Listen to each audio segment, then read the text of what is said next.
ready na sa April 22. Handang-handa na sa April 22, mga kabunyog. Ang inaasahan, mas magiging matindi raw ito kaysa nung April 14.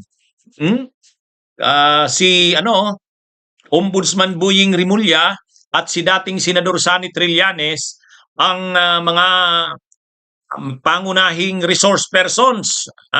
Sila yung mga pangunahing resource persons at sila ang magpapasabog sa April 22. Sila yung mga pangunahing resource persons at sila ang magpapasabog sa April 22.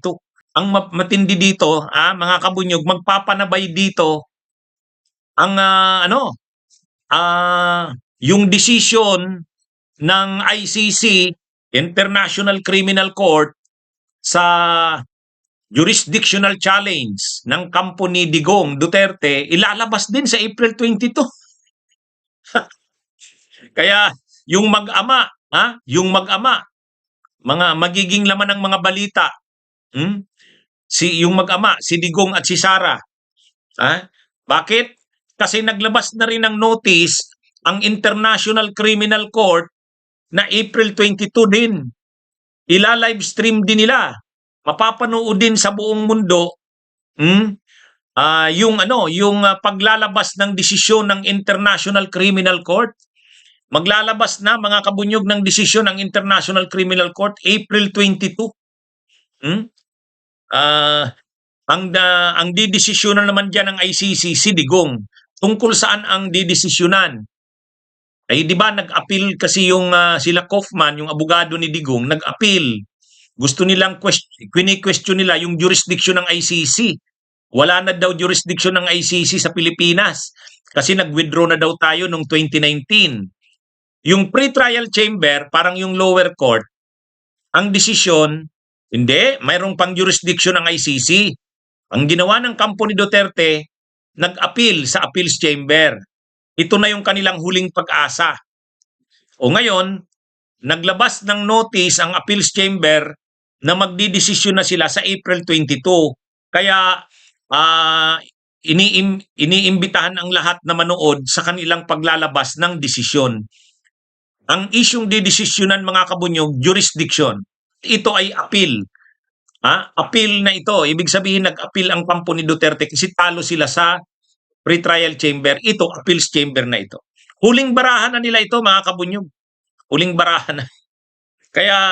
Kaya lang, si Duterte, si Digong, pareho din ni Sara, pareho yung mag-ama, hindi a-attend si Digong. Nagpadala na ng waiver ng kanyang appearance. Kaya itong mag-ama na ito, pareho naman to duwag eh. Pareho naman to duwag mag-ama na ito eh. Sumulat na si Duterte sa pamamagitan ng kanyang abogadong si Kaufman, sumulat na sa ICC Appeals Chamber na hindi siya a-attend. Winave niya yung kanyang appearance. Si Sara Duterte din, sigurado rin naman tayo, hindi naman a-attend yan. Kaya yung dalawang yung mag-ama na yan, doon sa ICC, didesisyon na ng ICC yung appeals ni Duterte, jurisdictional challenge. Kaya lang hindi a-attend si Duterte. Sa Pilipinas naman, pangalawang hearing. April 22, pangalawang hearing. Pangalawang hearing sa impeachment ni Sara sa Justice Committee. Bakit naman pangalawang hearing? Napakaraming hearings na. Ito yung pangalawang hearing tungkol sa mga testigo at ebidensya. Ito na yung hearing proper eh. Ang una noong April 14. Sa April 14, ang issue doon yung confidential funds ni Sara. Yung anomalya, yung irregularidad sa confidential funds. Kaya ang mga naging doon noong April 14, sila Madriaga, saka yung COA, TNBI. Yan yung mga present noong April 14.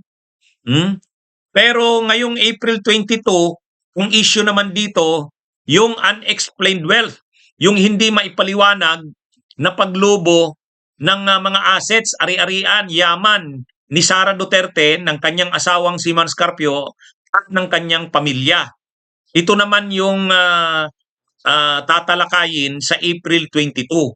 O dito, ang magiging mga resource persons ay si Trillanes at si Boying Rimulya. Bakit yung dalawa? Ay kasi si Si dating Senador Sonny Trillanes noon pa. Yan na yung matagal niya nang sinasabi yan na ang mga Duterte ay napakaraming bank accounts. At maraming pumapasok na pera sa kanilang mga accounts. May mga galing sa drugs, may mga galing sa corruption. At ipapakita ito ni Trillanes, itong mga hindi maipaliwanag na yaman ng Duterte, ni Sara Duterte, ni Mans Carpio, ni Digong, pero nakafocus siyempre kay Sara. O ngayon mga kabunyog, kaya yan si Trillanes mag-a-appear sa April 22. Si Boying naman mag-a-appear dahil sa SALN, yung Statement of Assets, Liabilities, and Net Worth. Ayan. Kaya yan, sila yung mga mag-a-appear din sa April 22 yung SEC, yung Securities and Exchange Commission. Bakit naman kailangan yung Securities and Exchange Commission? Kasi sinugpi na ang SEC ng maraming corporations. Actually, maraming mga korporasyon, ari-arian, na pinaniniwalaang pag-aari ni Sara at ni Mans Carpio. Ngayon, sinugpi na ang SEC tungkol dyan. Yung mga records ng mga negosyo na yan. Sinugpi na rin ang AMLAC, ang Anti-Money Laundering Council. Bakit naman sinugpi na ang Anti-Money Laundering Council? Para ipakita rin ng Anti-Money Laundering Council yung mga suspisyoso at mga patagong transactions ni Sara at ni Mans Carpio. Yan mga kabunyog. Yung mga nakita ng Anti-Money Laundering Council na mga suspisyoso covert na mga transactions ni Sara at ni Mans Carpio. Kaya matindi itong April 22. Ang sabi ng marami, mas matindi ito kaysa dun sa April 14. Kasi yung April 14, nakita na natin yan sa mga pagdinig ng Kamara . Yung tungkol sa confidential funds, Mary Grace Piatos. Ang nadagdag lang naman ng April 14, yung kay Madriaga. Pero dito, sa April 22, tungkol na ito sa mga unexplained wealth, yung hindi maipaliwanag na yaman, mga kabunyog ni Sara Duterte. Bunyog, bunyog, halikan na kasama ka. Bunyog, kapag buklod ay may pag-asa. Luzon, Visayas, Mindanao, isa ang pananaw. Sa bagong Pilipinas ang bunyog isisigaw.